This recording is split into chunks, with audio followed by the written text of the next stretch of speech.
ఓకేనా?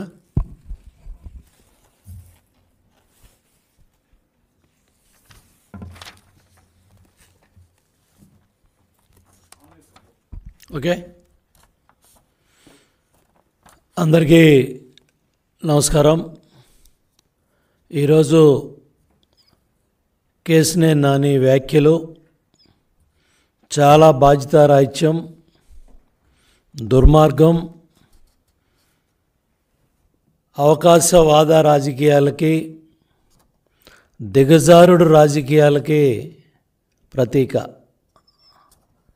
2 సార్లు బీఫామ్ ఇచ్చి నిన్ను విజయవాడ పార్లమెంటు లోక్సభ సభ్యుడిగా చేస్తే చంద్రబాబు నాయుడు గారు బంగారం, లోకేష్ బాబు బంగారం. ఈరోజు సీటు రాదనే అభద్రతా భావంతో పార్టీ మార్చి ఒక అవినీతిపరుడు land, sand, wine, mine, cent పట్టాలో 2,55,000 కోట్ల దోపిడీ చేసిన ఒక అవినీతిపరుడు పక్కన చేరి చంద్రబాబు నాయుడు గారిని విమర్శిస్తావా? లోకేష్ బాబు గారిని విమర్శిస్తావా? ఒక బీఫామ్ కోసం ఇంత దిగజారాలా? ఒక ఎమ్మెల్యే ఉద్యోగం కోసం, ఒక ఎంపీ ఉద్యోగం కోసం ఇంత దిగజారాలా కేశినేని నాని? నిన్నటిదాకా ఆహా ఓహో, ఈరోజు మేము చెడ్డవాళ్ళం అయిపోయాం. ఎంతమంది కార్యకర్తల నాయకుల రెక్కల కష్టంతో నువ్వు పార్లమెంటు సభ్యుడు అయ్యావు. ఆ రోజు ప్రజారాజ్యాన్ని ఏ విధంగా మాట్లాడావో రాష్ట్ర ప్రజలందరికీ కూడా తెలుసు. ఆ రోజు నువ్వు పాదయాత్రలో చంద్రబాబు నాయుడు గారి దగ్గరికి వచ్చినప్పుడు నిన్ను ఆదరించి నీకు అవకాశం ఇస్తే ఇంత దిగజారుడు రాజకీయాలా? 5 ఏళ్ల తెలుగుదేశం ప్రభుత్వ హయాంలో విజయవాడ నగర అభివృద్ధి బ్రహ్మాండంగా పరిగెత్తింది. ఆ రోజు మేయర్గా కోనేరు శ్రీధర్ గారు, శాసనసభ్యులుగా మాజీ పార్లమెంటు సభ్యులు గద్దె రామ్మోహన్ రావు గారు, సెంట్రల్ నియోజకవర్గం బోండా ఉమామహేశ్వరరావు గారు, అట్లాగే 1 టౌన్లో జలీల్ ఖాన్ గారు, ఇట్లా కృష్ణా జిల్లాలో అందరం కూడా కలిసి విజయవాడ నగరాభివృద్ధి కావచ్చు, కృష్ణా జిల్లా అభివృద్ధి కావచ్చు, కొల్లు రవీంద్ర గారు మంత్రిగా, కొనకళ్ళ నారాయణ గారు పార్లమెంటు సభ్యుడిగా అందరం కూడా కలిసి పెద్ద ఎత్తున విజయవాడ నగరమే కాదు, కృష్ణా జిల్లా కాదు, అన్ని రంగాల్లో కూడా ముందుకెళ్తే నీ ఎంపీ టికెట్ కోసం 100 కోట్ల అభివృద్ధి జరగలేదని దిగజారిపోయి మాట్లాడతావా? ఇంత దిగజారాలా అని నేను అడుగుతున్నా. జగన్మోహన్ రెడ్డి కళ్ళల్లో ఆనందం చూడటానికి ఇంత దిగజారాలా? ఇంత దౌర్భాగ్యపు రాజకీయాలా? ఇంత తప్పుడు రాజకీయాలా? 8 సెప్టెంబర్ 2023 దేశంలో నిజాయితీ ఉన్న కొద్దిమంది నేతల్లో తెలుగుదేశం పార్టీ అధినేత చంద్రబాబు నాయుడు గారు ఒకరని ఎంపీ కేశినేని నాని అన్నారు.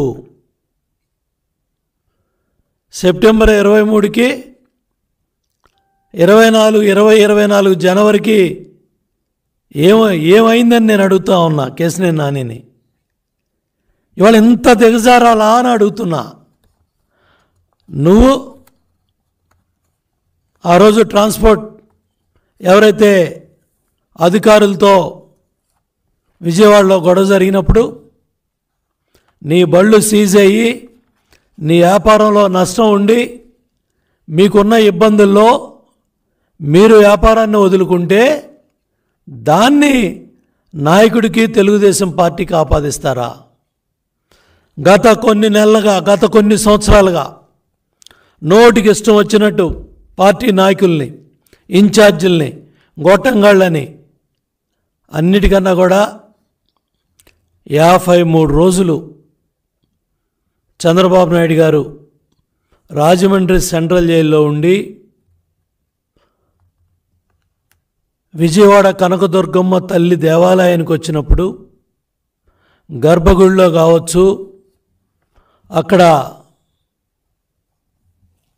ఆశీర్వాదం ఇచ్చేటప్పుడు మీ అహంకారానికి, మీరు మాట్లాడిన భాషకి ఆ తల్లి కనకదుర్గమ్మే ఈరోజు మీ పతనానికి దారి చూపించింది.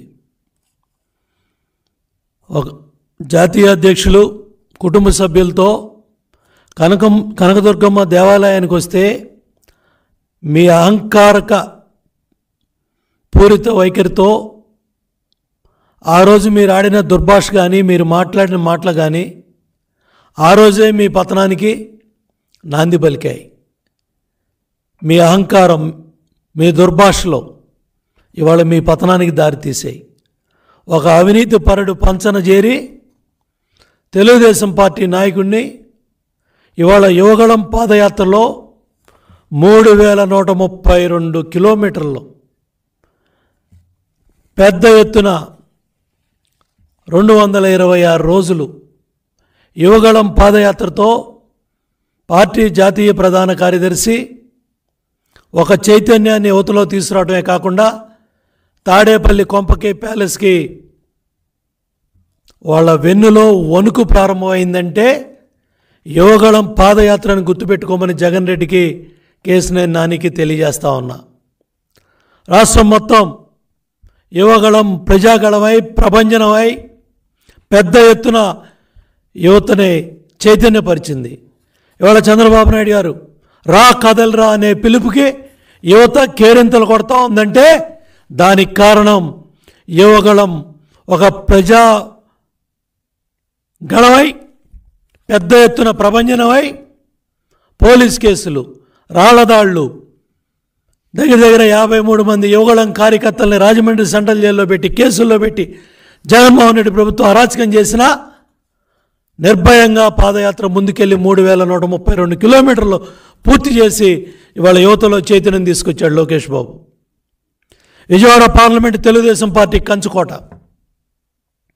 ఆ కంచుకోటలో 2 సార్లు గెలిచి నువ్వు నీ అహంకారంతో ఇవాళ ఆఫ్టర్ ఆల్ అని ఓడిపోయిన మమ్మల్ని నీ అహంకారంతో, మదంతో నువ్వు మాట్లాడచ్చు, తిట్టచ్చు. ఎక్కడా దీనికేం మేము ఎరవట్లా. కానీ నీ అహంకారాన్ని ప్రజలు చూస్తూ ఉన్నారు.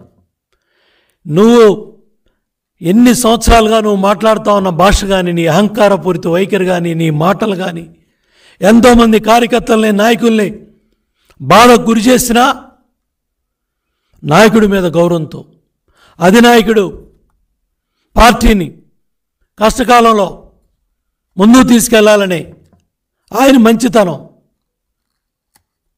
ఆయన కష్టం, ఆయన రెక్కల కష్టం, ఎన్నో అవమానాలు, ఎన్నో ఇబ్బందులు, కుటుంబ సభ్యులు, లోకేష్ బాబు, చంద్రబాబు నాయుడు గారు, పార్టీ కార్యకర్తలు, నాయకులు, స్వయంగా నాయకుడే 53 రోజులు జైలుకి వెళ్ళొస్తే ఇంత దిగజారి మాట్లాడతావా? నేను అడుగుతున్నానని వైసీపీ గుండాలు చంద్రబాబు నాయుడు గారి ఇంటి మీద దాడికి వస్తే కేశినేని భవన్ నుంచి కదిలేవా? వైసీపీ నాయకులు, గోండాలు మంగళగిరి పార్టీ కార్యాలయం మీద దాడికి వస్తే నోరు తెరిచావా?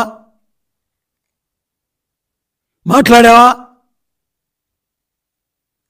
ఒంగోలులో మహానాడికి లక్షల మంది కార్యకర్తలు తరలిస్తే ఢిల్లీ వెళ్ళి కూర్చున్నావు. రాజమండ్రిలో మహానాడు జరిగితే లక్షల మంది కార్యకర్తలు వస్తే ఢిల్లీ వెళ్ళి కూర్చున్నావు.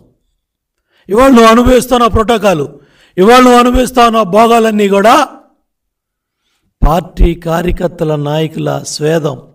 గుర్తుపెట్టుకో.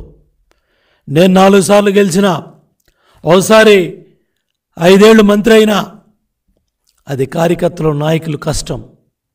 చంద్రబాబు నాయుడు గారు ఇచ్చిన బీఫామ్, చంద్రబాబు నాయుడు గారు ఇచ్చిన నాయకత్వం చర్మం ఒలిసి చెప్పులు కుట్టినా తెలుగుదేశం పార్టీకి మన రుణం తీరదు. ఎంతోమంది, ఎన్నో లక్షల మంది ఎమ్మెల్యేలు అవ్వాలనో, ఎంపీలు అవ్వాలనో, ప్రజాప్రతినిధులు అవ్వాలనో ఎంతోమంది నాయకులు కోరుకుంటారు. కానీ చంద్రబాబు నాయుడు గారు నాకు 5 సార్లు అవకాశం ఇచ్చారు, నీకు 2 సార్లు అవకాశం ఇచ్చారు. గెలిచిన మతంతో, అహంకారంతో ఇవాళ చంద్రబాబు నాయుడు గారిని దుర్భాషలాడతావా? లోకేష్ బాబు గారి గురించి మాట్లాడతావా? సిగ్గుపడాలి నువ్వు. మంగళగిరిలో ఛాలెంజ్ తీసుకున్నాడు ఆయన కేవలం కొద్ది రోజుల ముందు.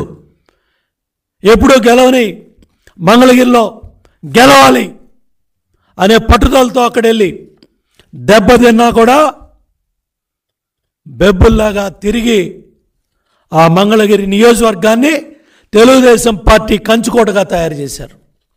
ఇవాళ అక్కడ కరకట్ట కమల్ హాసన్, లోకేష్ బాబు చేస్తూ ఉన్న అభివృద్ధి కార్యక్రమాలకి, కార్యకర్తలకి, నాయకులకి, ప్రజలకి చేస్తూ ఉన్న సంక్షేమ కార్యక్రమాలు చూసి తోక ముడిసే కరకట్ట కమల్ హాసనే పార్టీకి రాజీనామా చేసి జెండా ఎత్తి వేరే పార్టీకి వెళ్ళిపోయే పరిస్థితి కల్పించాడు అక్కడ. దట్ ఈజ్ నాయకత్వం అంటే. ఇవాళ విజయవాడ లాంటి బలమైన కంచుకోటలో తెలుగుదేశం పార్టీ బలమైన కంచుకోట ఎంపీ నియోజకవర్గంలో 2 సార్లు నీకు అధినాయకుడు టికెట్ ఇస్తే ₹1 7 ఇన్ఛార్జీలు. 2019లో జరిగిన ఎన్నికల్లో వైసీపీ ఎమ్మెల్యేలతో లాలూచీపడి నందిగామ ఎమ్మెల్యే నిజాయితీ పరుడా? వసూల్ బ్రదర్స్ నీ కళ్ళకి నిజాయితీ పరులుగా కనపడుతున్నారా? జగ్గేపేటలో మాట్లాడావు, అవినీతి గురించి మాట్లాడావు. నందిగామలో వసూల్ బ్రదర్స్ అవినీతి మాట్లాడావు.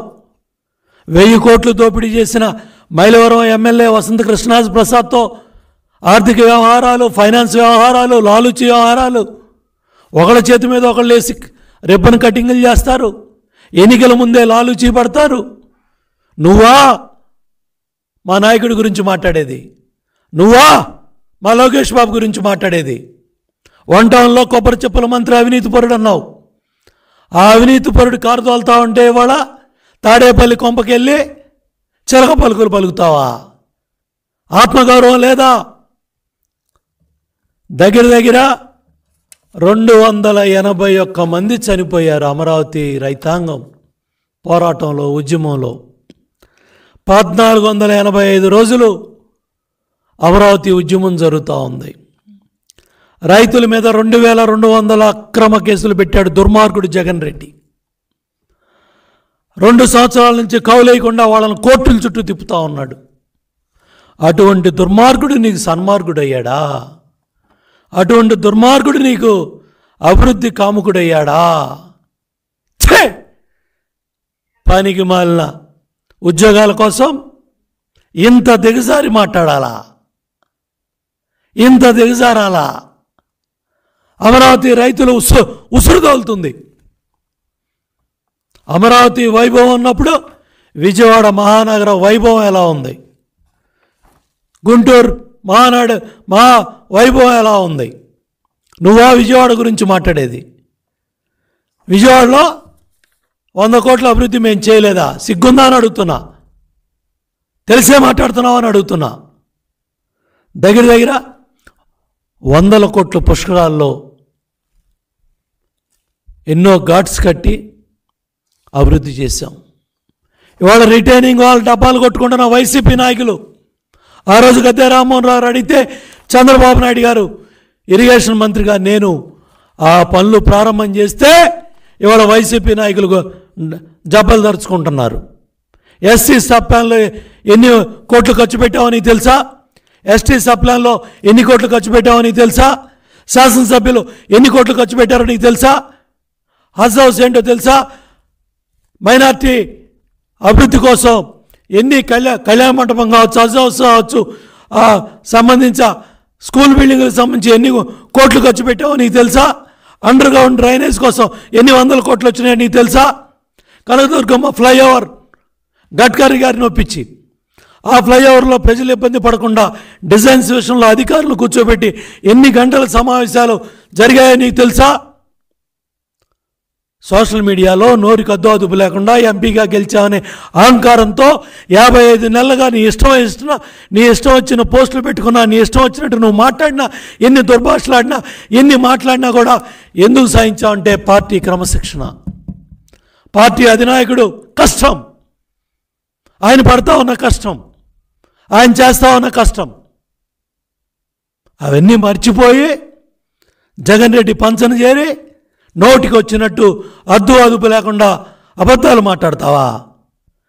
గ్రీనరీ చేయాలని గన్నవరం నుంచి విజయవాడ మహానగరం దేశ విదేశాల నుంచి ఎంతోమంది వచ్చిన వాళ్ళంతా కూడా ఇది మన విజయవాడేనా, ఈ గ్రీనరీ మన విజయవాడేనా, ఈ లైటింగ్ మన విజయవాడేనా, గన్నవరం ఎయిర్పోర్ట్ నుంచి వెంకయ్యనాయుడు గారు కానీ ఎంతోమంది పెద్దవాళ్ళు వచ్చినప్పుడు ఆ విజయవాడ విమానాశ్రయం అభివృద్ధికి ఆ రోజు అశోక్ గజపతిరాజు గారు, ఆ రోజు ఉన్న కేంద్ర మంత్రులు, మన ఎంపీలు అందరూ కూడా బాధ్యత తీసుకొని ఇవాళ పెద్ద ఎత్తున ముందుకు తీసుకెళ్తా ఉంటే ఈ 5 ఏళ్లలో ఏనాడన్నా జగన్ రెడ్డిని విజయవాడ అభివృద్ధి మీద నిలదీశావా? ఆ దమ్ము ధైర్యం నీకుందా? అండర్గ్రౌండ్ డ్రైనేజ్ పనులు అడ్డగోలుగా గాలికి వదిలేస్తే పార్లమెంటు సభ్యుడిగా ఏనాడన్నా జగన్ రెడ్డిని నిలదీశావా? విజయవాడలో అభివృద్ధి కార్యక్రమాలు తెలుగుదేశం పార్టీ శాసనసభ్యులు చేసిన అభివృద్ధి కార్యక్రమాలని మధ్యలో అడ్డుకుంటే ఏ రోజన్నా జగన్ రెడ్డిని కానీ, ఎమ్మెల్యేలు కానీ, మంత్రులు కానీ జిల్లాలో నిలదీశావా? ప్రశ్నించావా?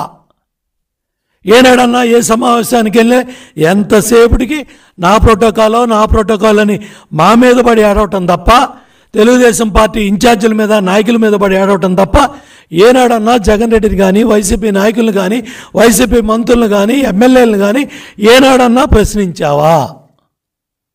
ఎంతసేపటికి తెలుగుదేశం పార్టీ ఇన్ఛార్జీలను తిట్టడం, తెలుగుదేశం పార్టీ నాయకులను తిట్టడం, కించపరచడం, నీ అహంకారం, నీ బాధ్యత లేని ప్రకటనలో, నీ ఇష్టం వచ్చినట్టు నీ మూడ్ను బట్టి నువ్వు పోగొట్టుకున్న వ్యాపారం, నువ్వు వదిలేసిన వ్యాపారం, నీ బళ్ళు సీజే ఫైనాన్స్ కంపెనీ వాళ్ళు మీ వ్యవహారాలన్నీ తెచ్చి మా పార్టీకి, మా నాయకుడికి రుద్దటానికి నీకు ఎవరు అధికారం ఇచ్చారని చెప్పి నేను కేశినేని నానిని ప్రశ్నిస్తూ ఉన్నాను. ఏదైనా తీసుకో, విజయవాడ నగరంలో గత 5 ఏళ్ళు తెలుగుదేశం ప్రభుత్వ హయాంలో చేసిన పనులు, ఈ అసమర్థుడు జగన్ రెడ్డి, నువ్వు ఎంపీగా 5 ఏళ్ళు తెలుగుదేశంలో ఉన్నావు, ఇవాళ 5 ఏళ్ళు అపోజిషన్లో ఉన్నావు, ఢిల్లీ నుంచి ఏం తెచ్చావో చెప్పు, రాష్ట్ర ముఖ్యమంత్రితో దెబ్బలాడి ఏం చేసావో చెప్పు. ఇవాళ 68,000 కోట్లు చంద్రబాబు నాయుడు గారు ఇరిగేషన్ రంగంలో ఖర్చు పెట్టారు, పోలవరాన్ని 72% తీసుకెళ్లారు, పట్టిసీమ సంవత్సరం కాకుండా పూర్తి చేశారు. ఇవన్నీ ఆయన గొప్పతనం, నాయకుడు గొప్పతనం, నాయకుడు విజనరీ, నాయకుడు ఆలోచన. దాన్ని దేవినేని ఉమాతో చేపిస్తాడు, ఎల్లయ్యతో చేపిస్తాడు, పొల్లయ్యతో చేపిస్తాడు. ఆ సమర్థత మా నాయకుడు చంద్రబాబు నాయుడు గారికి ఉంది. ఇవాళ బండి కింద కుక్క, బండి వెళ్తా ఉంటే కుక్క, నేనే బండి మోస్తానని కుక్క మొరిగినట్టు బాధ్యత లేకుండా ఎవరో మొరగకూడదు. ఇవాళ అధినాయకుడు, ఆయనకున్న విజనరీ, ఈ రాష్ట్ర అభివృద్ధి కోసం అమరావతి వైభవం ఉన్నప్పుడు విజయవాడ నగర వైభవం ఎలా ఉంది? వ్యాపారస్తులను అడుగు, ఉద్యోగస్తులను అడుగు, సామాన్య కార్యకర్తలను అడుగు. ఇవాళ నువ్వు పార్టీ మార్చి చంద్రబాబు నాయుడు గారిని తిట్టేటప్పుడు నెల రోజులుగా ఉద్యమం చేస్తూ ఉన్న అంగన్వాడీ అక్క చెల్లెలు నీ కనపడలా, రోడ్డు ఎక్కిన ఆశా వర్కర్లు నీ కనపడలా, దెబ్బలు తిన్న సర్వశిక్ష అభియాన్ ఉద్యోగస్తులు నీ కనపడలా. నిన్న టీచర్ల అక్క చెల్లెల్ని, అన్నదమ్ముల్ని, టీచర్లను పట్టుకొని పోలీసులు లాక్కెళ్తా ఉంటే, లాఠీలతో పోలీస్ స్టేషన్లో పడేస్తూ ఉంటే, కొడతా ఉంటే నీకు కనపడలా. కానీ నీకు Vijayawada MP seat YCP B form మాత్రమే కనపడింది. మళ్ళీ చెప్తున్నా, ఇవాళ అమరావతి ఒక ప్రజా రాజధాని, అమరావతి దేవతల రాజధాని. ఇవాళ ఆంధ్రప్రదేశ్ రాజధానిగా, అమరావతి ప్రజా రాజధానిగా, తెలుగుదేశం జనసేన ప్రభుత్వం అధికారంలో రాగానే అమరావతి పూర్వ వైభవం, అమరావతి రాజధాని నిర్మాణం చంద్రబాబు నాయుడు గారి చేతుల మీద జరుగుద్ది. ఆ వైభవం ఆ విజయవాడ మహానగరమే కాదు, గుంటూరు మహానగరమే కాదు, ఈ రాష్ట్రంలో అన్ని పట్టణాలు నగరాల్లో కూడా ఏ ప్రాంతంలో ఏ అభివృద్ధి అనేది చంద్రబాబు నాయుడు గారు తెలుగుదేశం పార్టీ ఎప్పుడో చెప్పింది. అవన్నీ చేసి తీరుతాం. ఇవాళ ఉద్యమం చేస్తూ ఉన్న అమరావతి ఉద్యమకారుల్ని, రైతుల్ని, మహిళల్ని కించపరుస్తూ ఇవాళ అవినీతిపరుడు జగన్ రెడ్డి పంచన చేరి ఇష్టారాజ్యంగా నోటికొచ్చినట్టు మాట్లాడి ఇవాళ కేసినేని నాని తన నోటి దురదని చూపించాడు. మొన్న తిరువూరు సంఘటన, కృష్ణా జిల్లా విజయవాడ ఏదైతే సమన్వయ కమిటీ ముఖ్య నాయకులందరూ కూడా ఆ రోజు సమావేశం అయితే 3:30 గంటలకి తిరువూరు పార్టీ కార్యాలయంకి వచ్చిన మీరు ఆ రోజు మీరు చేయించిన విధ్వంసం, ఒక ఎస్సీ ఇన్ఛార్జ్ సేవల దేవదత్తు గారిని మీరు మాట్లాడిన దుర్భాషలు, మీరు తిట్టిన తిట్లు, ఆ రోజు మీ సమక్షంలో ఆయన మీద పడ్డ కుర్చీలు, మీ సమక్షంలో ఆయన మీద మీరు చేయించిన దాడి మీ మనుషులతో, వీడియోలు, టీవీలు, సోషల్ మీడియా అవన్నీ చూంచింది కేసినేని నాని.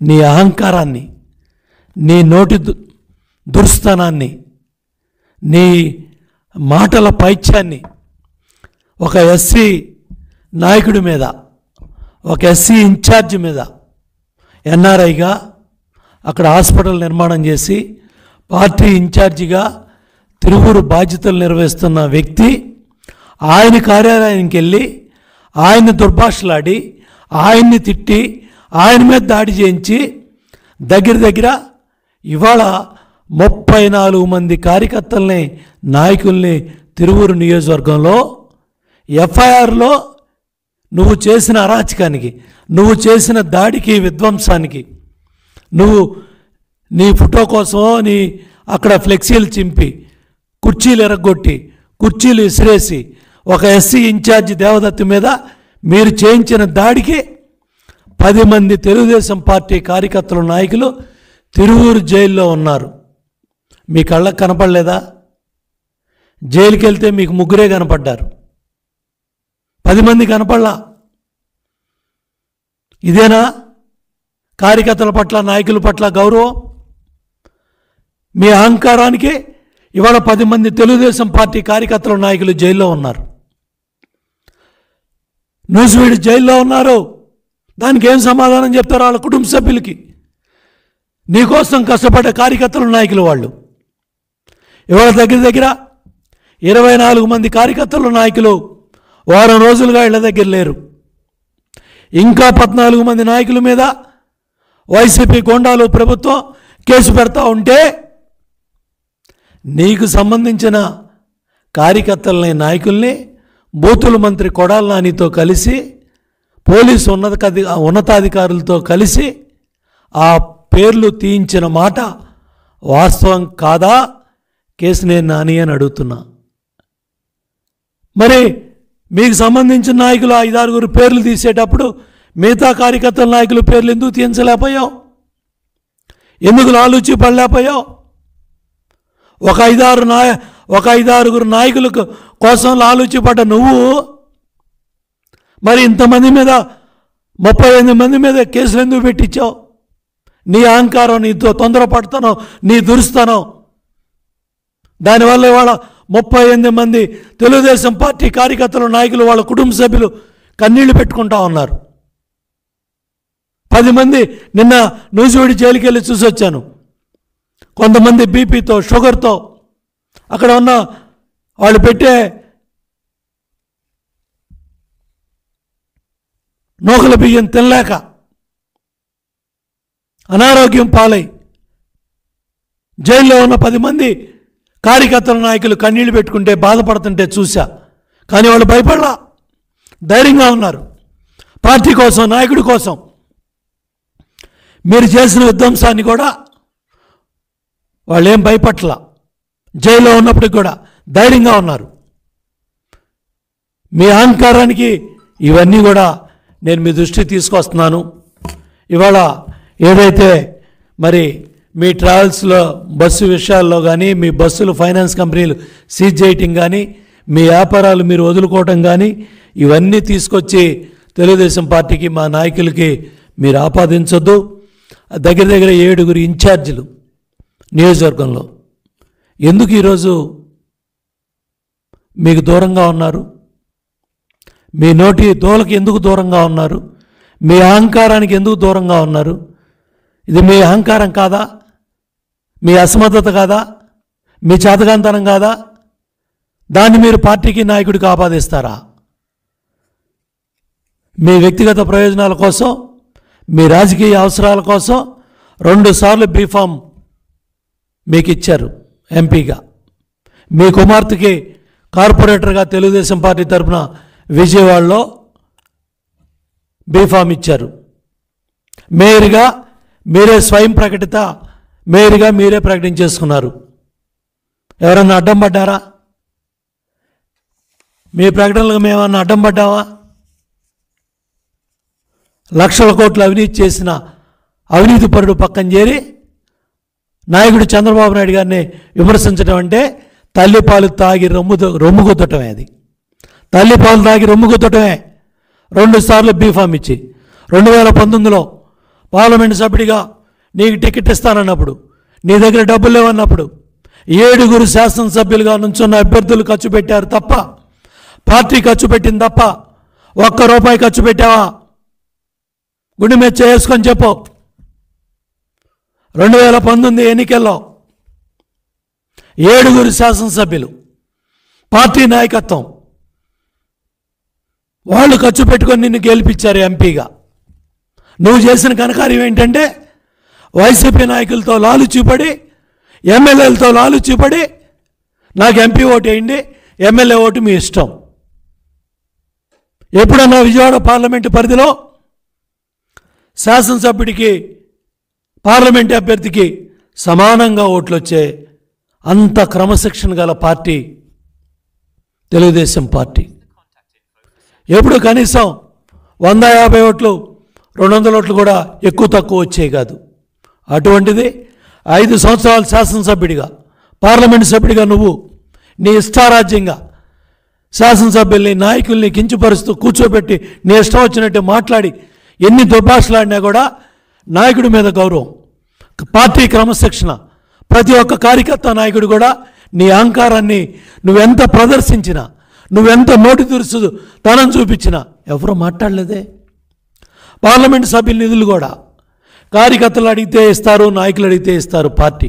కానీ నీ ఇష్టం వచ్చినట్టు వైసీపీ శాసనసభ్యులకి ఇచ్చినా కూడా ఏ ఒక్క నాయకుడు కూడా నిన్ను ప్రశ్నించలా, ఏ ఒక్క కార్యకర్త కూడా నిన్ను ప్రశ్నించలా. ఎందుకంటే పార్లమెంటు సభ్యుడిగా నీకున్న అధికారాన్ని నువ్వు విచ్చలవిడిగా, నువ్వు ఏ రంగులు వేసుకున్నా, ఏ రంగు మార్చినా, ఏ తిట్లు తిట్టినా, ఏ మాట మాట్లాడినా, ఎంత అహంకారంగా మాట్లాడినా ఎవడు కూడా నోరు తెరవాలా. ఎందుకంటే చంద్రబాబు నాయుడు గారి మీద మాకు గౌరవం, చంద్రబాబు నాయుడు గారి ఆయన కష్టం పట్ల మాకు గౌరవం, ఆయన పడతా ఉన్న ఇబ్బందుల పట్ల మాకు ఉన్న అభిమానం, గౌరవం, ఆయన పడతా ఉన్న కష్టాన్ని చూసి మేము కూడా ఆయన కష్టంలో ఒక్క 10 పైసలు, ఒక్క 10% మేము కష్టపడుతున్నామని మేము ఆత్మవిమర్శ చేసుకుంటాం. ఇన్నిసార్లు మాకు బీఫామ్ ఇచ్చాడే. పాపం స్వయంగా ఆయన కుటుంబ సభ్యుల్నే విమర్శించారు. లోకేష్ బాబుని, ఆయన కుటుంబాన్ని అడ్డగోలుగా విమర్శిస్తూ ఉన్నారు. బాలయ్య బాబుని, ఆయన కుటుంబాన్ని విమర్శిస్తూ ఉన్నారు. పవన్ కళ్యాణ్ గారిని, ఆయన కుటుంబాన్ని విమర్శిస్తూ ఉన్నారు. అటువంటి అవినీతిపరుడు పక్కన, అటువంటి దుర్మార్గాలు చేసే జగన్ రెడ్డి పక్కన చేరి అమరావతి రైతులను కించపరుస్తావా? అమరావతి ప్రజా రాజధాని అవదంటావా? నువ్వేదో పెద్ద విజయవాడని నువ్వేదో ఓడపొడిసినట్టు ఏందా నువ్వు విజయవాడ చేసింది? ఏది నువ్వు పార్లమెంట్ సభ్యుడిగా నువ్వు విజయవాడ చేసింది? నువ్వు నీ అహంకారం ఏంటి? ఒకటే తెలియజేస్తున్నాం, నోటికి వచ్చినట్టు అద్దు అదుపు లేకుండా మాట్లాడొద్దు. నువ్వేం చేసావో చెప్పుకో, కాదంట్లా. కానీ ఈ విధంగా మా నాయకుడు చంద్రబాబు నాయుడు గారిని కానీ, లోకేష్ బాబు గారిని కానీ నీ ఇష్టారాజ్యంగా నోటుకొచ్చినట్టు అద్దు అదుపు లేకుండా ఓడిపోయాం. నీకు ఆఫ్టరల్గా కనపడుతున్నాం. ఎంతోమంది మహానాయకులు, ఎంతోమంది నాయకులు ఓడారు, గెలిచారు. స్వయంగా ముఖ్యమంత్రి అభ్యర్థే గెలిచాడు, ఓడాడు. ముఖ్యమంత్రిగా 10 ఏళ్లే చేసిన పక్క రాష్ట్రం ముఖ్యమంత్రి ఓడాడు, గెలిచాడు ఎమ్మెల్యేగా. గుర్తుపెట్టుకో. అహంకారం, ఇంత విచ్చలవిడి అహంకారం ప్రజలు సహించరు. కనకదుర్గమ్మ తల్లి సహించదు, ఏ దేవుళ్ళు కూడా సహించరు. అహంకారం ఉండొచ్చేమో కానీ ఇంత అహంకారం, ఇంత బలుపు, ఇంత నోటికి అద్దు అదుపు లేకుండా మాట్లాడటం అనేది కరెక్ట్ కాదు. 6 శాసనసభ్యుల్ని, 6 ఇన్ఛార్జీల్ని నట్టేట ముంచి గెలిచిన 8,720 ఓట్ల మెజార్టీ అహంకారంతో మాట్లాడటం మంచి పద్ధతి కాదు. నువ్వు చేసింది ఏమైనా ఉంటే చెప్పుకో. మీ నాయకుడు జగన్మోహన్ రెడ్డి గొప్పతనాన్ని చెప్పుకో తప్ప విజయవాడలో అభివృద్ధి జరగలేదు, మేం చేయలేదు, లేదా ఇట్లా నోటుకొచ్చినట్టు మాట్లాడితే కార్యకర్తలు, నాయకులు సహించరు. ఎన్టీఆర్ తెలుగుదేశం, కృష్ణా జిల్లా తెలుగుదేశం పార్టీకి కంచుకోటలో ప్రాణాలిచ్చే కార్యకర్తలు, నాయకులు ఉన్నారు. నీలాంటి అవకాశవాదులు, నీలాంటి అహంకారపూరిత వ్యాఖ్యలు చేసే నాయకులు నీతో ఉండొచ్చేమో కానీ ఏ కార్యకర్త, నాయకుడు కూడా నీ చెంతం చేరటానికి, నీ పక్కన ఉండటానికి కూడా ఏ కార్యకర్త, నాయకుడు ఇష్టపడలేదు. చాలా అహంకారంగా పార్టీ అంతా ఖాళీ అయిపోయింది, అంతా నీ ఒడ్డు పొడుపు చూసి నీ పక్కన వచ్చారని అహంకారంగా మాట్లాడొద్దు. కేశినేని నాని. రాజకీయాలు శాశ్వతం కాదు. ఇవాళ జగన్ రెడ్డి పంచన చేరి మా నాయకుడిని కానీ, మా లోకేష్ బాబు గారిని కానీ నువ్వు కించుపరుస్తూ మాట్లాడితే ఇంకా అధపాతానికి దిగజారిపోతావు. రాజకీయాల్లో విలువలు ఉండాలి, ఉన్నత విలువలు ఉండాలి. గెలవచ్చు, బతకొచ్చు, చావచ్చు, ఎవరైనా సరే, ఎవరు శాశ్వతం కాదు. కానీ ఈ దిగజారుడు రాజకీయాలు విజయవాడ పార్లమెంటు ప్రజలు సహించరు, కృష్ణా జిల్లా ప్రజలు సహించరు. నీ చేతనైంది నువ్వు చేసింది చెప్పుకో, జగన్ రెడ్డి గొప్పతనం చెప్పుకో, అంతే తప్ప మా నాయకుడిని కానీ, మా లోకేష్ బాబుని కానీ, మా చంద్రబాబు గారిని కానీ, మా నాయకుల్ని కించపరుస్తూ మాట్లాడితే కార్యకర్తలు, నాయకులు, ప్రజలు సహించరని తెలియజేస్తున్నాను.